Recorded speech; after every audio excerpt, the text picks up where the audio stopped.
All right, so Joe Biden, the self-proclaimed most pro-union president in modern American history, is aggressively moving forward with his plan to utterly destroy the one tool that unionized workers have at their disposal in order to demand better pay, better benefits, better working conditions, and that is the ability to strike. So we have been keeping up with this upcoming potential for a railroad strike for months now, and the latest update that we had was from Biden's Labor Secretary Marty Walsh, who was floating the idea that if these rail workers through the union and the rail corporations were not able to come to a deal by the strike deadline on December 9th, that Congress should step in order to block that strike from happening because of the potential economic damages that could come to the American economy if it actually was followed through on. And now we have an official confirmation here from Biden himself, who is saying, "I'm calling on Congress to pass legislation immediately to adopt the tentative agreement between railroad workers and operators." Well, hold on a second here. This was not a tentative agreement between the railroad workers and the operators. This was an agreement that your commission, your group that you put together, came up with and then was rejected by the unions themselves, by the actual rank and file members of those unions who are doing the work for these rail companies. Okay, so this was already an agreement that was rejected by the workers. And here he is saying that he is calling on Congress to adopt that rejected agreement. He says, "Let me be clear, a rail shutdown would devastate our economy. Without freight rail, many U.S. industries would shut down. True, it's almost like these are essential workers who deserve the bare, basic necessities like paid sick leave, for example, which Biden's tentative agreement only included one single day of." Okay, it's a complete fucking joke. We're going to get to a little bit more details in terms of what was actually in that deal here in a minute. But I mean, again, you're saying there's going to be all of these catastrophic economic consequences. Yeah, that's the whole point of going on strike. That's the point of, how strikes are supposed to work. You're supposed to be able to impose significant economic consequences on the corporation so that you can take that fight and take that leverage in order to extract the demands that you are asking for. That's what a strike is. Okay, but he frames this as if it would be too catastrophic in terms of the economic damages, so we can't allow it to happen. Now, again, it's very important that he is not stepping in here to say Congress should impose the demands of the workers and actually proving that he's a pro-labor president and doing that. He's just saying they should adopt or force this contract, which was already rejected by the workers, on them. Okay, so he is objectively standing with the rail corporations over and against the actual rail workers in this instance. Okay, he could have come out and used his platform, used the bully pulpit in order to try to pressure Congress, as Bernie Sanders is currently trying to do, to provide things like paid leave, substantially more than the one single fucking day that he put in the tentative agreement, and actually meet the demands of the workers. Congress could do that. They're just choosing, under the leadership of Joe Biden, to side with the corporations, right?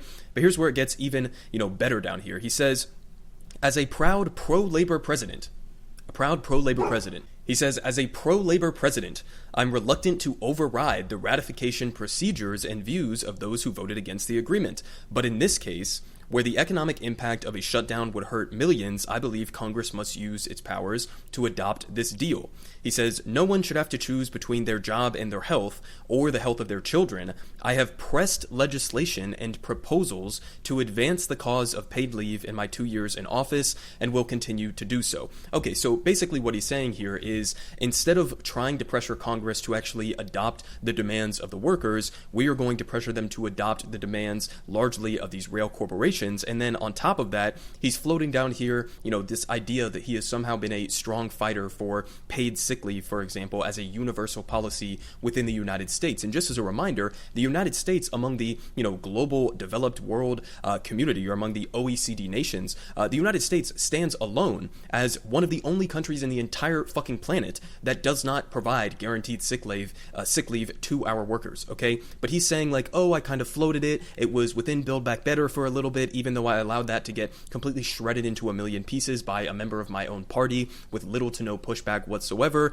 Because I've rhetorically come out in favor of that policy, that somehow excuses the fact that I'm fucking over these workers, okay? That's what he's saying here. So there's Joe Brandon for you, all right? Now we move on to Nancy Pelosi, right? The Speaker of the House of Representatives, who is now obviously stepping down and trying to pass that mantle onto Hakeem Jeffries, who is equally, if not more corrupt than she is. But here's what she had to say, okay? This is even, more ironic of a statement here. She says, quote, "As we consider congressional action, we must recognize that railroads have been selling out to Wall Street to boost their bottom lines." 100% accurate. She says, "Making obscene profits while demanding more and more from railroad workers." True.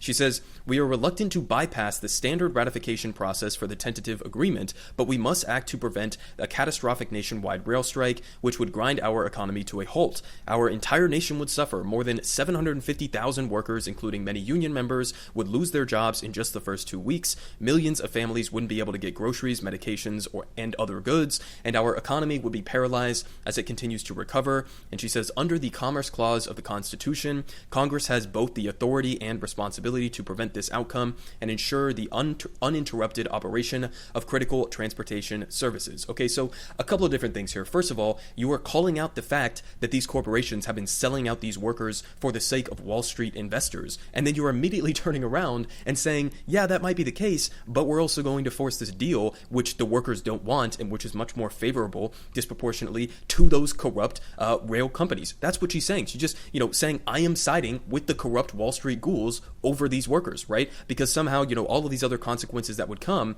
overpower that. Now, you could look at that and say, okay, well, we don't want 750,000 people to potentially lose their jobs. We don't want people to not be able to get groceries. Okay, fine. You could step in through Congress and just force the demands of the workers on the rail companies. Why is this only a one-way road here where, you can't possibly eat into the profit margins of these rail companies? You have to eat into the working conditions of the workers. It's just a completely one-sided equation here. And even with people like Nancy Pelosi, who are willing to rhetorically call out this abuse that these workers have been facing for the profit margins of these gigantic billion-dollar companies who have been spending, billions and billions of dollars on stock buybacks, right? She's willing to rhetorically call them out, but then when it comes to actually fighting for their demands, no, not acceptable apparently, okay? So, again, completely ridiculous. And also, just another point on that.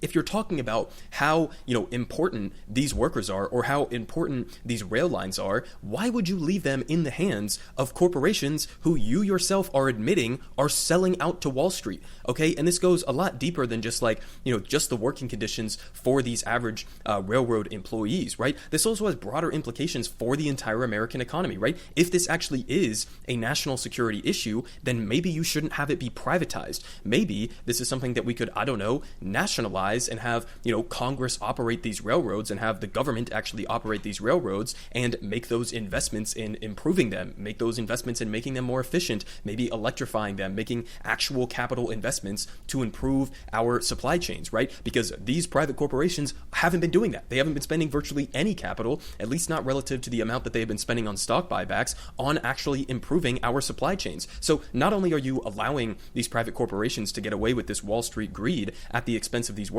but you're also allowing them to get away with that at the expense of our fucking supply chains, right? So the actual answer here would be to nationalize this industry and then give these workers what they're asking for. And, it's very important to get the actual testimony from these workers themselves. And so I got a quote here directly from one of these representatives of one of the unions. And then we're going to get into a little bit more details in terms of just how ridiculous this entire situation is and the levels of greed and corruption that these rail corporations have been putting on display recently. But we got a quote here saying, additionally, passing legislation to adopt tentative agreements that exclude paid sick leave for rail workers will not address rail service issues. Rather, it will worsen supply chain issues and further sicken, infuriate, and disenfranchise railroad workers as they continue shouldering the burdens of the railroad's mismanagement.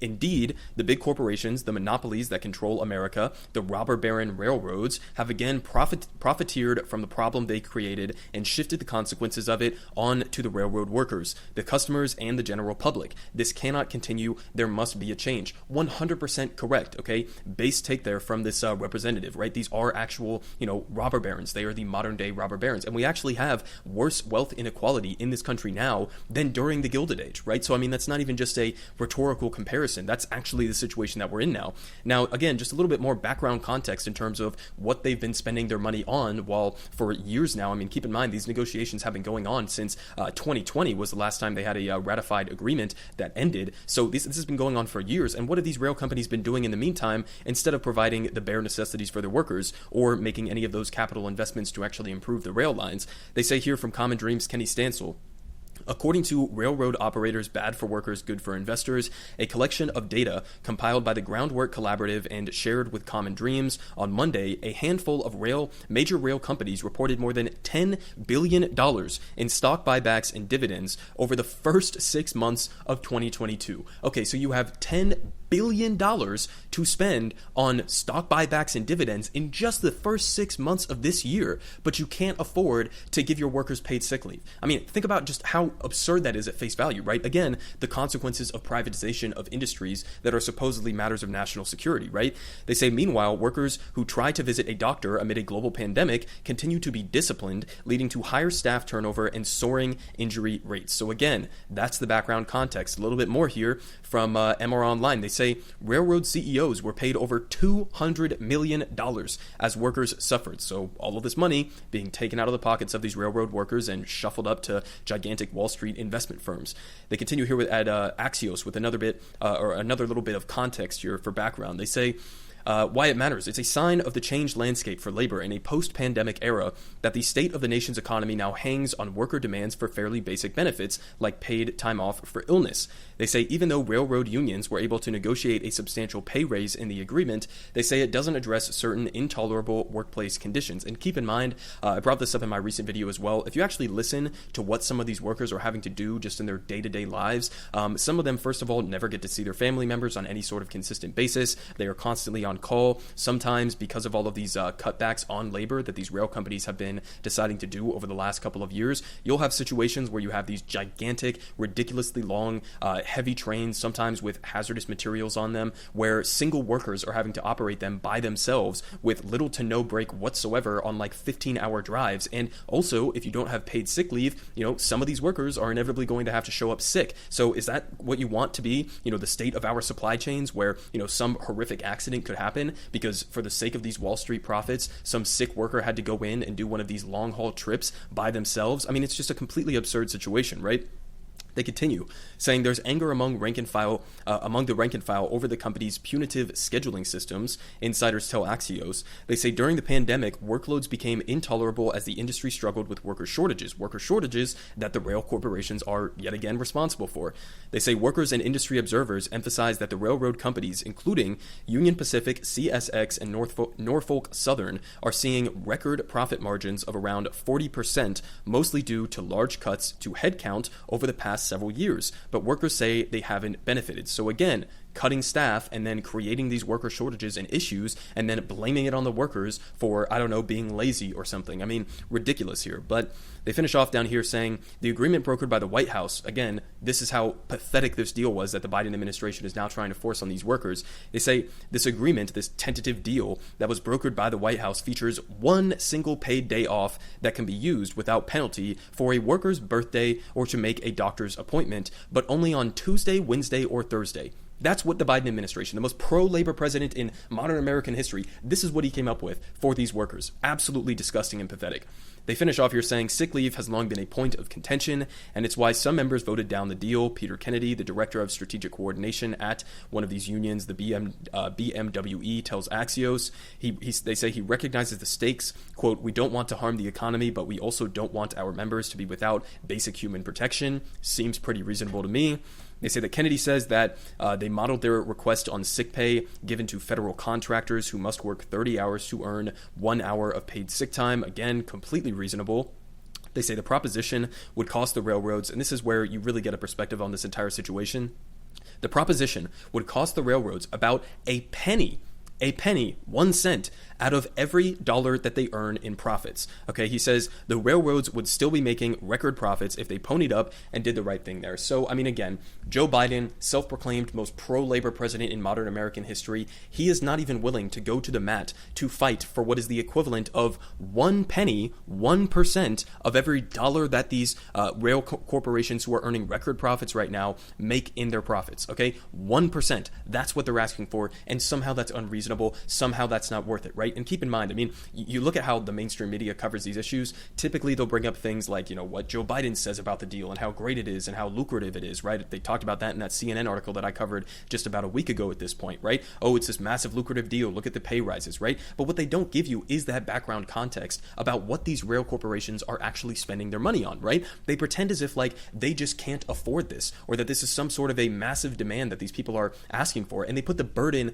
on the workers, right? If you ever see one of the interviews with these workers from a mainstream corporation, they'll be like, why are you willing to risk the entire American economy to go on this strike? But they're not asking Warren Buffett, one of the major, owners of some of the investments in these railroads, they're not asking these ghouls on Wall Street, why are you willing to tank the entire American economy in order to save 1% of your profit margins while you're already seeing record profit margins right now, and while you're spending billions and billions of dollars on stock buybacks and dividends for your wealthy Wall Street shareholders? Nobody ever asked them that question. So, I mean, again, this is Joe Biden for you, okay? Somebody who pretends to be pro-labor, maybe a little bit more pro-labor on, on a rhetorical front, and when it comes to actually going to the mat and demonstrating that you are an aggressively pro-labor president, he's not even willing to do the bare minimum. Again, there's absolutely nothing preventing Joe Biden from just coming out and pressuring Congress to pass something that the workers are okay with. But instead, he's just going with this pathetic anti-union approach of forcing this deal onto these workers that has already been rejected by them.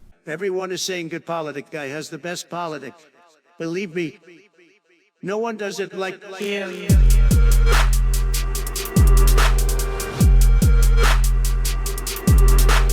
Believe me, everyone is saying